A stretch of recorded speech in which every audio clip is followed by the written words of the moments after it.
Iran పై America Israel దాడిని ఖండిస్తూ వామపక్షాల నాయకులు ఆందోళన కార్యక్రమం చేపట్టారు. కాకినాడలోని మెయిన్ రోడ్డు మసీద్ సెంటర్ వద్ద వామపక్షాల నాయకులు నిరసన కార్యక్రమం చేపట్టారు. ఈ సందర్భంగా సిపిఎం జిల్లా కమిటీ సభ్యులు దువ్వా శేషబాబ్జీ, సిహెచ్ రాజ్ కుమార్, సిపిఐ ఎంఎల్ ఉమ్మడి తూర్పుగోదావరి జిల్లా కార్యదర్శి జె వెంకటేశ్వర్లు, సిపిఐ నగర కమిటీ సభ్యులు కె సత్యరాజు, సిపిఎం లిబరేషన్ జిల్లా నాయకులు సిహెచ్ నాగేశ్వరరావు, సీదత్ హక్ కమిటీ సభ్యులు అఖిల్ తదితరులు మాట్లాడుతూ అమెరికా ఇజ్రాయెల్ దారుణ మారణకాండను ఖండించారు. పాలస్తీనాపై అమెరికా ప్రోద్బలంతోనే ఇజ్రాయెల్ మారణకాండ సాగిస్తుందని అన్నారు. వెనిజులా దేశ అధ్యక్షుడు నికోలస్ మదురో దంపతులను కిడ్నాప్ చేసిన ఘటన మరొక ముందే తాజాగా ఇరాన్ అధ్యక్షుడు ఖమేనీని హత్య గావించిన అమెరికా నీతి సూత్రాలు వల్లిస్తుందని ఎద్దేవా చేశారు. భారత ప్రధాని వైఖరి మన దేశ సార్వభౌమత్వానికి తలవంపులు తెచ్చే విధంగా ఉందని అన్నారు. ఇరాన్ మన దేశానికి మంచి మిత్రదేశమే కాకుండా చౌకగా ఆయిల్ను సరఫరా చేస్తుందని అన్నారు. ప్రపంచ పోలీసుగా వ్యవహరిస్తున్న అమెరికన్ సామ్రాజ్యవాద యుద్ధోన్మాదానికి ప్రజలంతా వ్యతిరేకించాలని వామపక్షాలు విజ్ఞప్తి చేస్తున్నాయని అన్నారు. వియత్నాంలో అమెరికా ఆటలు సాగలేదని చరిత్ర చెబుతోందని అన్నారు. ఆఫ్ఘనిస్తాన్లో, క్యూబాలో అమెరికా ఆటలు సాగడం లేదని అన్నారు. అమెరికన్ కార్పొరేట్ల ప్రయోజనాల కోసమే యుద్ధాలు జరుగుతున్న విషయాన్ని ప్రజలు గమనించాలని కోరుతున్నామని అన్నారు. భారత ప్రభుత్వం అలీన విదేశాంగ విధానానికి, ప్రపంచ శాంతికి కట్టుబడి వ్యవహరించాలని వామపక్షాలు డిమాండ్ చేస్తున్నాయని అన్నారు. ఈ కార్యక్రమంలో సీరత్ హక్ కమిటీ సభ్యులు అబ్బాస్, అబీద్, అనిల్, సిపిఎం జిల్లా కమిటీ సభ్యుడు కె శ్రీనివాస్, నగర కన్వీనర్ పల్లివెల్లి వీరబాబు, నగర కమిటీ సభ్యులు మలక వెంకటరమణ, నాగవతన సూర్యనారాయణ, సిహెచ్ వేణు, రోడ్ల కమిటీ సభ్యులు టి రాజా, సిహెచ్ అజయ్లతో పాటు Medsati Venkataramana, Chandramalla Padma, K Veerababu, Katari Padmanabham, T Rani, M Nagalakshmi, G Prasad, CPIML New Democracy నాయకులు జి రాజ్ కుమార్, చక్రవర్తి, శేఖర్, కె వీరబాబు తదితరులు పాల్గొన్నారు. మరోపక్క భారతదేశ ప్రభుత్వ వైఖరి ఎలా ఉండాలి? గతం నుంచి ఎప్పటి వరకు కూడా బాధితుల పక్షాన నిలబడమే భారతదేశ వైఖరి. గతం నుంచి కూడా అది స్వాతంత్రం వచ్చినప్పటి నాటి నుంచి అలీన విదేశాంగ విధానం పేరుతో బాధితుల పక్షానే భారతదేశం ఎప్పుడు నిలబడింది.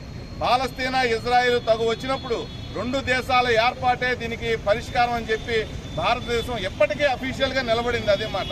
మరి ఇజ్రాయెల్కి వెళ్ళిన తర్వాత ఇజ్రాయెల్లో మోడీ ప్రభుత్వం పార్లమెంట్లో ఈ విషయం చెప్పగలిగిందా? భారత వైఖరిని అంటే పిరికివాడు చెప్పలేకపోయాడు. అక్కడికి వెళ్ళి ఫాదర్ ల్యాండ్, మదర్ ల్యాండ్ అని చెప్పి కబుర్లు చెప్పి ఇండియాకి వచ్చేటువంటి పరిస్థితి ఉంది. ఇవాళ భారతదేశం ఒక జోకర్లాగా మార్చేటువంటి పద్ధతిలో మోడీ పరిపాలన ఉన్నటువంటిది స్పష్టం అవుతా ఉంది. మరో పక్కన ఇరాను మన దేశానికి అత్యంత మిత్ర దేశం.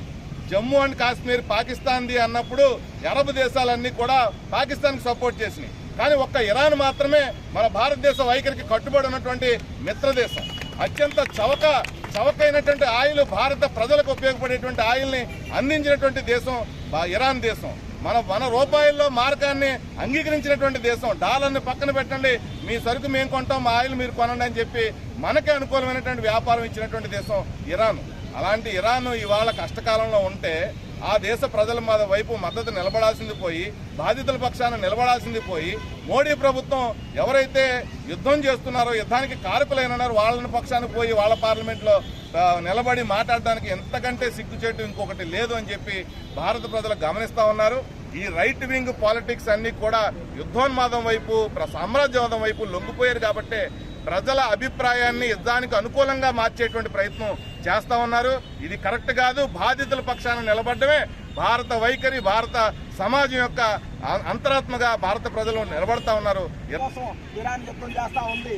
అమెరికాకి, ఇజ్రాయెల్కి బుద్ధి జ్ఞానం ఉంటే, ప్రపంచ శాంతిని కావాలని కోరుకోవాలనుకుంటే ముందు తక్షణం యుద్ధోన్మాద చర్యలు మానుకోవాలి అని చెప్పేసి మేము డిమాండ్ చేస్తా ఉన్నాం. మేము అమెరికా ఒకటే హెచ్చరిస్తా ఉన్నాం. నువ్వు వియత్నాంలో చిత్తుగా ఓడిపోయావు, నువ్వు ఆఫ్ఘనిస్తాన్లో చిత్తుగా ఓడిపోయావు, నువ్వు ఇరాక్లో చిత్తుగా ఓడిపోయావు. సద్దాం హుస్సేన్ అంతం చేసినప్పటికీ కూడా నీ సైన్యం, అమెరికా సైన్యం ఆఫ్ఘనిస్తాన్లో కానీ, ఇరాన్లో కానీ వందల వేల మంది చనిపోయారు, శతగాత్రులయ్యారు. మీ జార్జ్ బుష్ వీళ్ళందరినీ కూడా ఉత్సాహించుకొని మీరు వెనక్కి తీసుకెళ్లారు ఒబామా. కానీ నీకు ట్రంప్ మళ్ళీ వచ్చి మళ్ళీ మొదలెడతా ఉన్నావు. నీకు ఏదైతే ఆఫ్ఘనిస్తాన్లో ఎదురయ్యిందో, ఏదైతే ఇరాక్లో ఎదురయ్యిందో అట్లాంటి ప్రతిఘటనే ఇరాన్లో కూడా చూపిస్తుంది. ఇది వెనుజులా కాదు, ఇది ఇరాను. ఖచ్చితంగా ఇరాన్కి ప్రపంచ ప్రజల అండదండలు ఉంటాయి. ప్రపంచ దేశాలు ఏదైతే అభివృద్ధిని కోరుకుంటున్న దేశాలు ఎవరైతే ఉన్నారో వాళ్ళందరూ కూడా ఇరాన్ వైపు నిలబడతారు. మిగతా దుష్ట శక్తులందరూ కూడా అమెరికా, ఇజ్రాయెల్ని బలపరుస్తారు. అమెరికా, ఇజ్రాయెల్ని బలపరచడం అంటే ప్రపంచ శాంతిని వ్యతిరేకించడం. కాబట్టి ఈ చర్యను మేము ఖండిస్తూ ఉన్నాం. భారత ప్రభుత్వం కూడా గోడ మీద పిల్లి వాటం లాగా మింగలేక కక్కలేక ఖొమాని హత్యను ఖండించలేక ఇరాన్ని బలపరచలేక ట్రంప్కి లొంగిపోలేక నాటకాలు ఆడుతూ ఉన్నారు. ఏదైతే భారత స్వతంత్రంలో వీళ్ళందరూ కూడా బ్రిటిష్ వాడు బూట్లు లాగి స్వతంత్రానికి అమ్ముడిపోయారు, స్వతంత్ర పోరాటంలో అమ్ముడిపోయారు.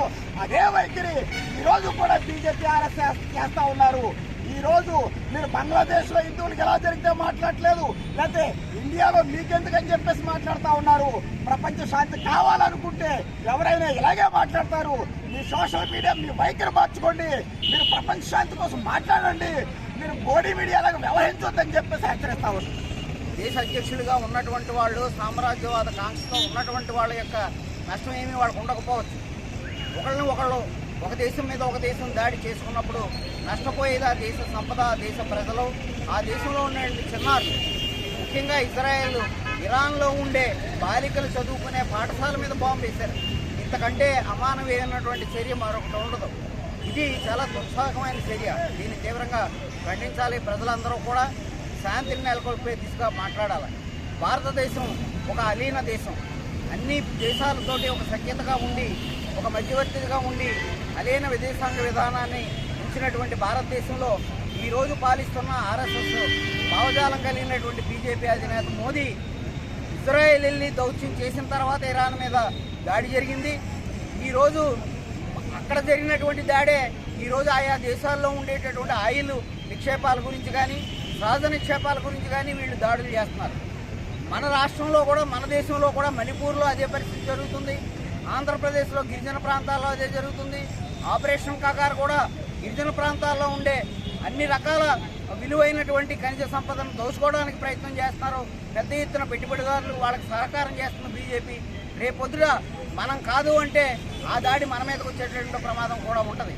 కాబట్టి మోడీ తక్షణం ఇరాన్ దాడిని ఖండించాలా, భారత ప్రజల ఆకాంక్షని ఆశించి ఆయన శాంతియుత పరివర్తనని ప్రకటించాలని చెప్పి డిమాండ్ చేస్తారు.